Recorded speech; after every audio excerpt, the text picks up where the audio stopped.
Shabbat Shalom, let us pray. Baruch atah Adonai Eloheinu melech haolam.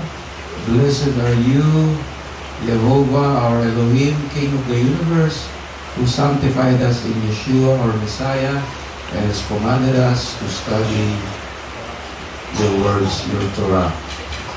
May you give us guidance to the Ruach HaKodesh as we delve into the teachings of how to determine the beginning of the months and the years and the holiday, the feasts, the holidays that are found in Leviticus 23 and also our scriptures.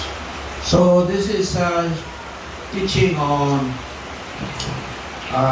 this is just part 1, no? Very basic. But this one, I borrowed the notes of our dear brother Joseph Dumont. It's available in YouTube, by the way. It's called the Two Great Lights. The Two Great Lights. So what are the two great lights? So this is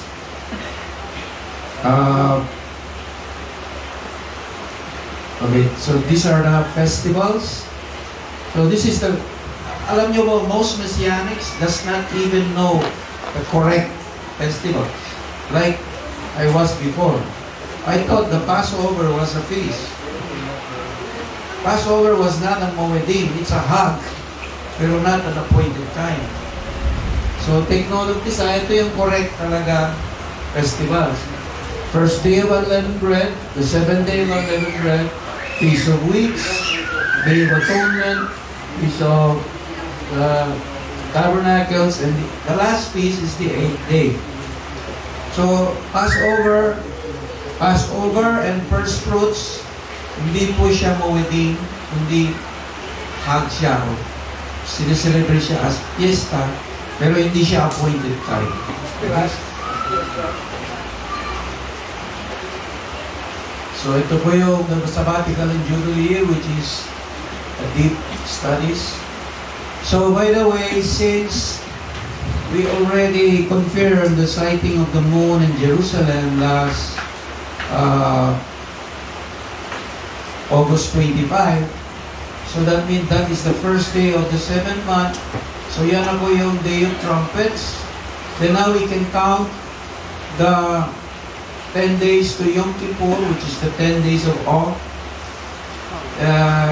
So fasting will be on Tuesday, 6 p.m. Wednesday,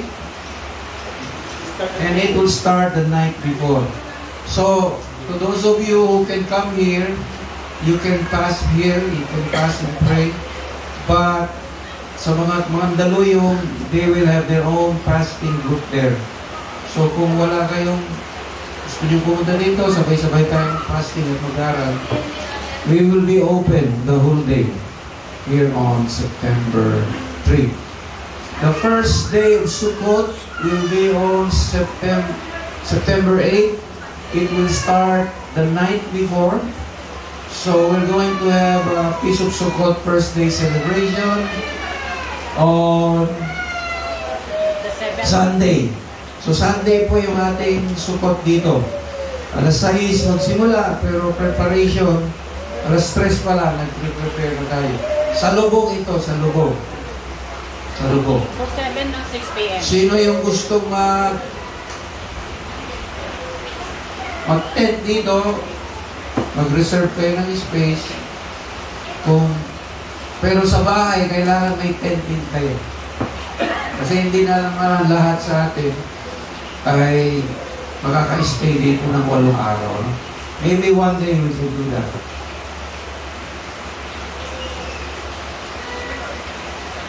Okay, it has been a controversy regarding the calendar.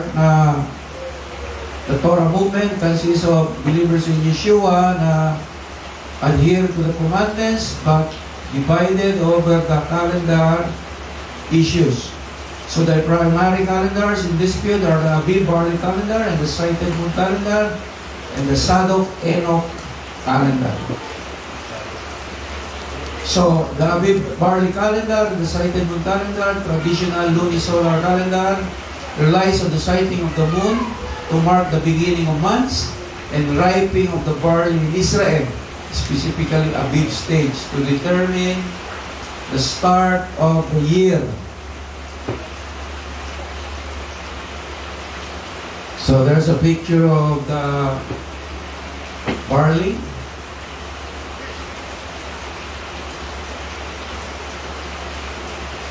So, months must begin with the sighting of the moon, the sliver, yung pinakamaliit na parang kwan, tawag niyan? Crescent moon. Crescent sliver of the moon.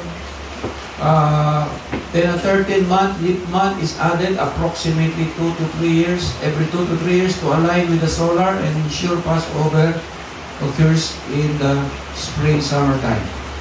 These days vary each year based on observation. So this is an observational agricultural calendar, which practically means based talaga siya sa land of Israel. So many traditional Messianic congregation and teachers who emphasize historical Jewish practice and scriptural reference to moon sighting. So in the Philippines, it has been gaining ground for some time.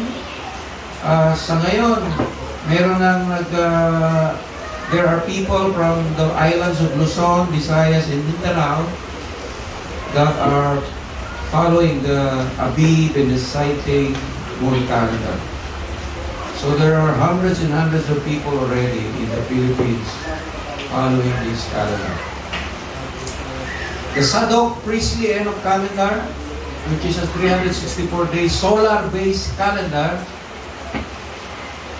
is divided into 12 months of 30 to 31 days with no leap months. It is derived from the Dead Sea Scrolls, the Book of Enoch, associated with the Sadok priesthood. Key features: the year begins on the first Wednesday after the vernal equinox, spring equinox. Months always start on Wednesday, Friday, and Sunday in repeating pattern. Feast dates fall on the same days of the week each year. No reliance on moon sighting and barley observation.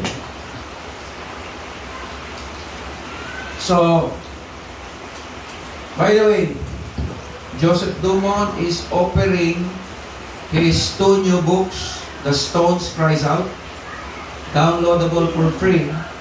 Nandun na lahat. Everything about the calendar issues is written there. So, he's an expert on that. No? Me, I learned these things from him. Because there are very few people in the world that follows the Abib calendar, and yet this has been gaining grounds for quite a while, no? So,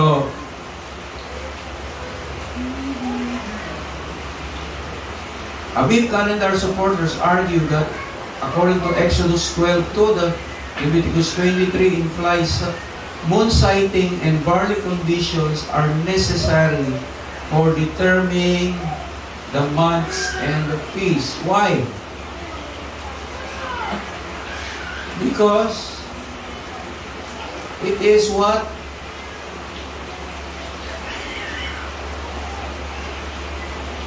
Sabi rito, He made the moon for appointed times.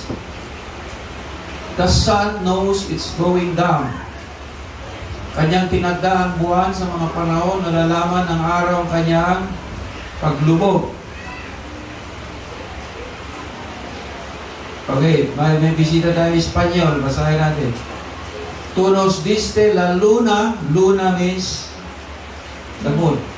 Para mostrarnos cuando comienzan los días festivos. Y sol que sabe cuando ocultarse. So, para malaman daw, sa pamagitan ng buwan, malalaman daw natin kung kailan yung mga panahon ng fiesta or Moedim, appointed times, yung 7 fiesta na tinutukoy. He had made the moon for appointed times. The sun knows it's going down. So the month begins when we see the crescent moon over Jerusalem. Now we begin to count the days to be on time for His annual appointments. So this is very crucial because if we observe the feast on the wrong dates, then there is no benefit to it. It is not a holiday. So this is very crucial and controversial. Kung hindi natin ito matukoy exactly, then akala natin appointed times, nag-celebrate tayo, yung pala hindi. So ano po ang basic nitong pinaka barley tsaka Crescent moon. so the two lights, the biblical calendar are the two great lights. The two lights determine the biblical calendar. The sun starts the year by ripening the barley. The moon starts the month. So only lights can be a witness for time. So you're talking about appointed time. Genesis 1:14. Let lights in the expanse of the sky for separating the day from the night. So lights. Take note of that. Ilaw. Ano bang source ng ilaw? The source is the sun, ang araw at ang buwan. They will be for signs, seasons, for days in the years. So the calendar is guided by the two great lights. So take note of that. And it says that they will be for signs, seasons. Seasons there in Hebrew is moedim, appointed time. It doesn't mean the winter, summer, or fall, or the rainy season, or the summer season. It means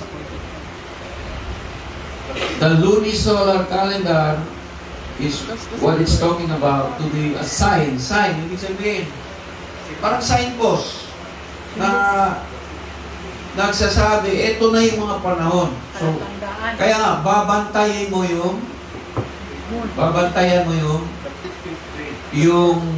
yung crescent moon talaga. It's a must to sight the crescent moon. So, ito yung basis ng sighted moon, no? Calendar.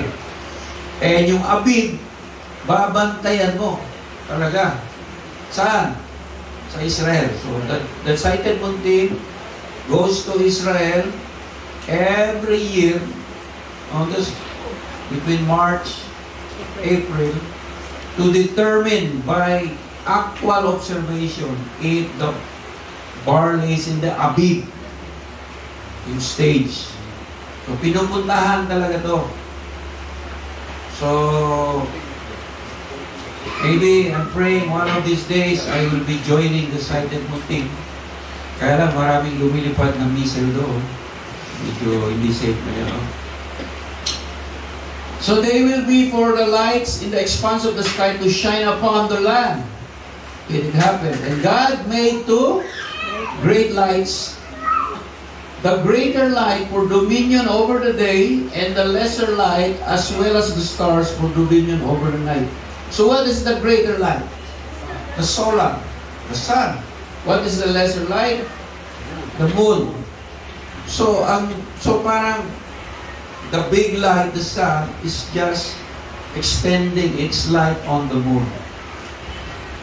And some Midrash says it's the Shekinah glory of the Father is shining on Yeshua. Parang gano'n, no? In a spiritual sense. God set them in the expanse of the sky to shine on the land, to have dominion over the day and over the night, to separate light from darkness. And God saw it was good. And there was an evening and there was a morning, a fourth day. So, It was good. So it was good in Hebrew. Good to means functional. It's functional according to Jehovah's design. And take note, one day is like 1,000 years unto Adonai. It was created on the 4th day. And spiritually, Yeshua came on the 4th day. And He will promise, to one day is like 1,000 years, no? What each day of creation. And He promised to return on the end of the 6th millennial day. So, because I read a midrash na yung greater light, kasi light itself is the Father Himself, Jehovah Himself. Ngayon, Yeshua is also shining, no?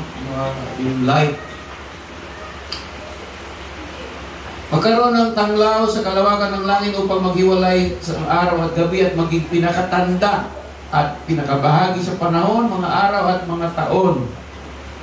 Bahagi na panahon, maling translation, dapat takdang kapistahan, appointed time. Siyempre, hindi pa na-reveal dito sa Genesis 1:14 nilatag pa lang yung pundasyon. Sa Leviticus 23 na po ito nireveal lahat. At maging pinakatanglaw sa kalawakan ng langit upang tumanglaw sa ibabaw ng lupa at nagkagayon. At nilikha ng Diyos ang dalawang malaking tanglaw. Ang malaking tanglaw ay upang magpuno sa araw at ang maliit na tanglaw ay upang magpuno sa gabi. At nakita ng Diyos na ito ay mabuti. Functional.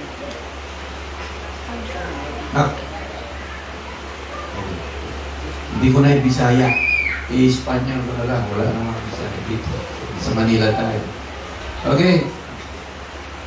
Después Dios dio que a luces en el firmamento del cielo para poder así separar el día de la noche. Para que servir para señalar los días, los años, los festividades. Nakuha ng Espanyol. Congratulations, brother. Mas tama po ang translation ng Espanyol. Ulitin ko, ha? Ganyan po. Sineparate daw ng Diyos el día, la noche, para que servan means serving, to serve. Para señalar, sign.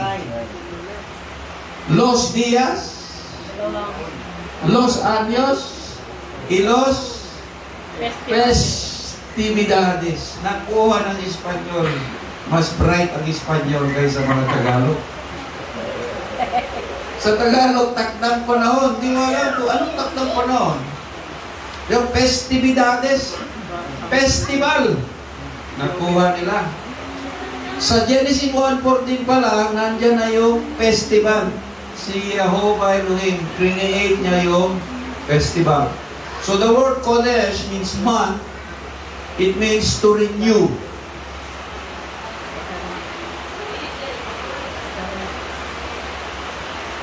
So Yeshua died on the preparation day of Passover in 31 CE, exactly 14 days after the new crescent moon.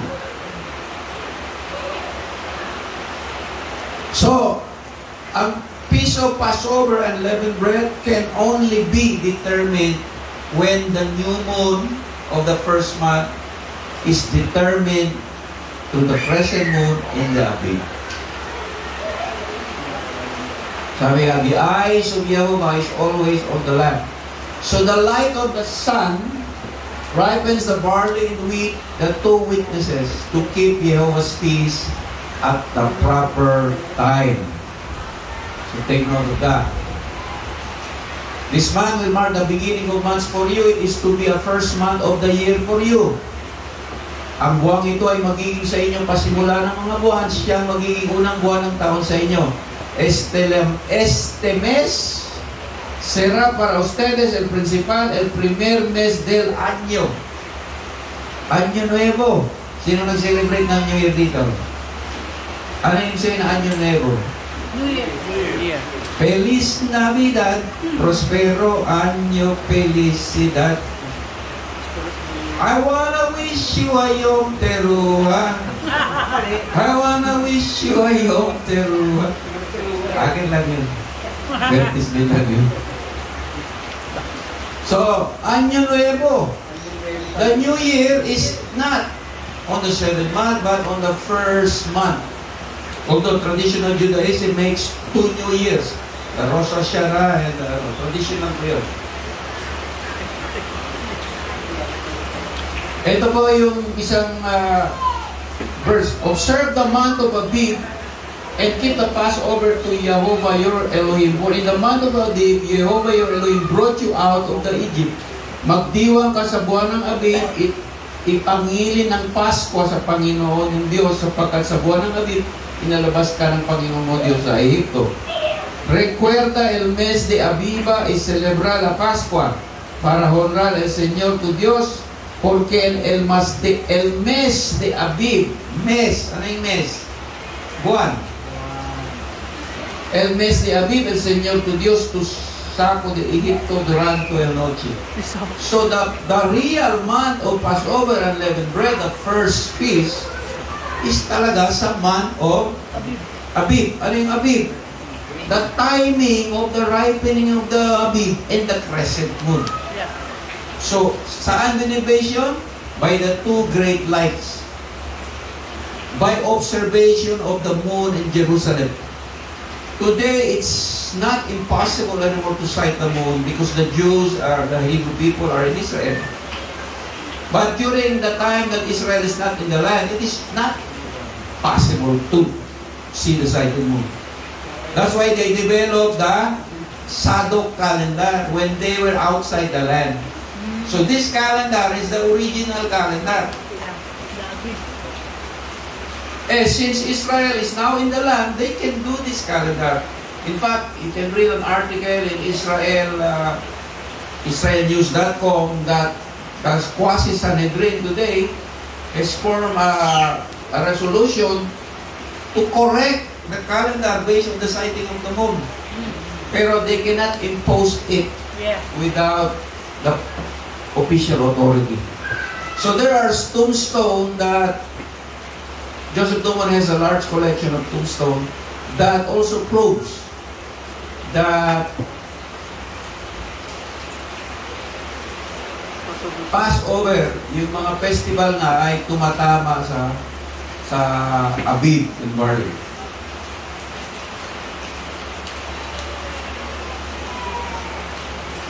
So the dark conjunction moon is not visible and cannot be seen for a while.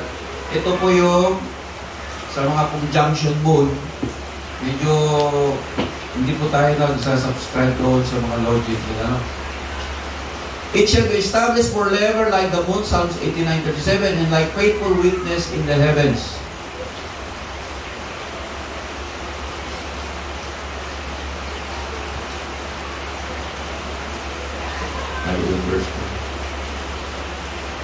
Punta tayo sa Psalms 89. Okay.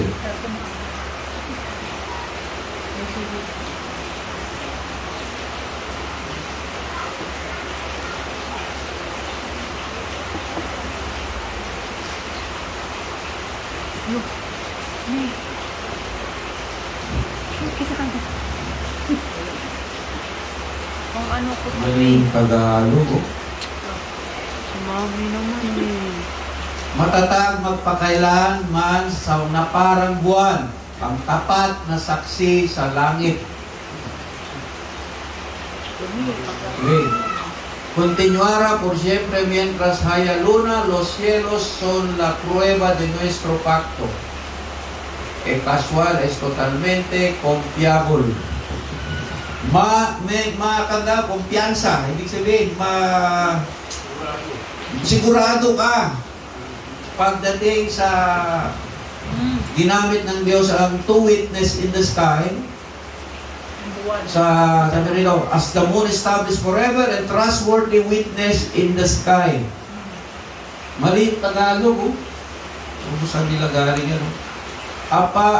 Pero Dios mío, tú te enojaste con tu rey, Eliade, lo abandonaste, lo recaste y lo castigaste.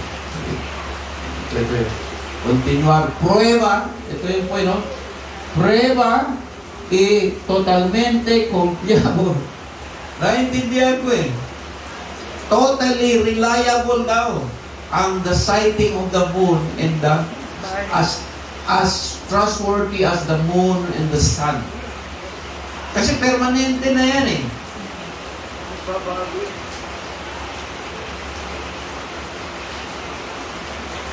So the new year begins when there is enough barley in the green ears of each state to make the first fruits wave offering during the days of unleavened bread.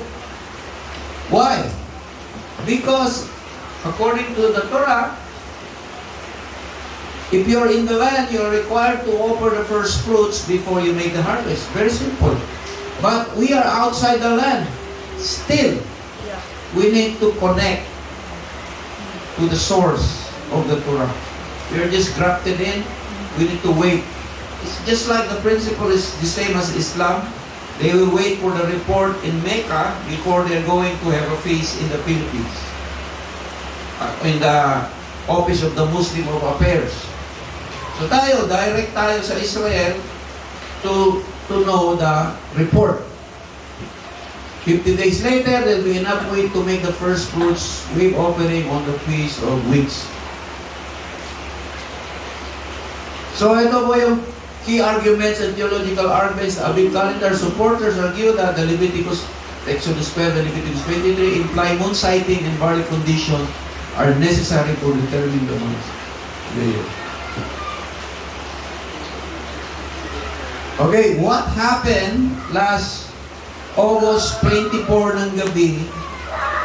As usual, MLTC Kahal for the longest, several years na. By faith, ina-announce na natin ang potential sighting of the moon. So, nauna na tayo nag-celebrate dito, wala pa yung sighting of the moon. By faith lang po yun. So, paggising ko pa sa umaga ng August 25, meron ng 2 witness sa Jerusalem na nakita yung sighted moon. By afternoon, lunchtime, on August 25, 10 witness na po meron. So, tama po yung ating pag-celebrate ng Holy Convocation, Holy Gatherings, noong Disperas pa lang, hanggang August 25. So, nakatama po tayo.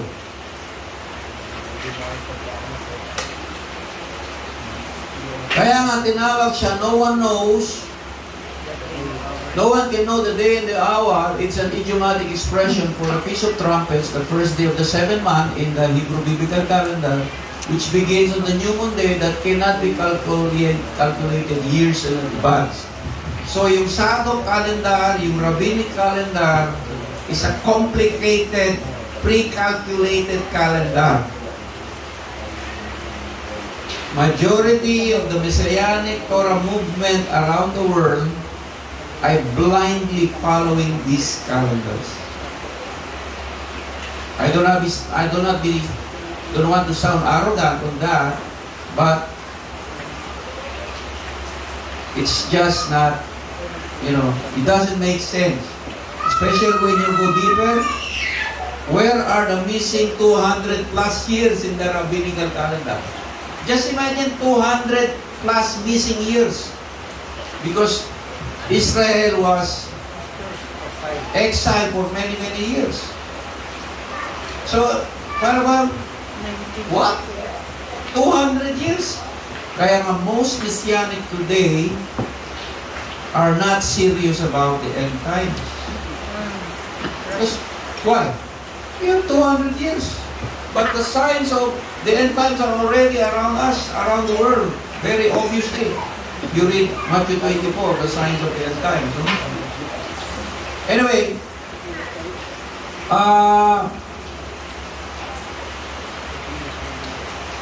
sabi nga, there's a big argument on this issue, but still, at the end of the day, if we can love each other by agreeing to disagree, then we can still be brothers and fellowship. No?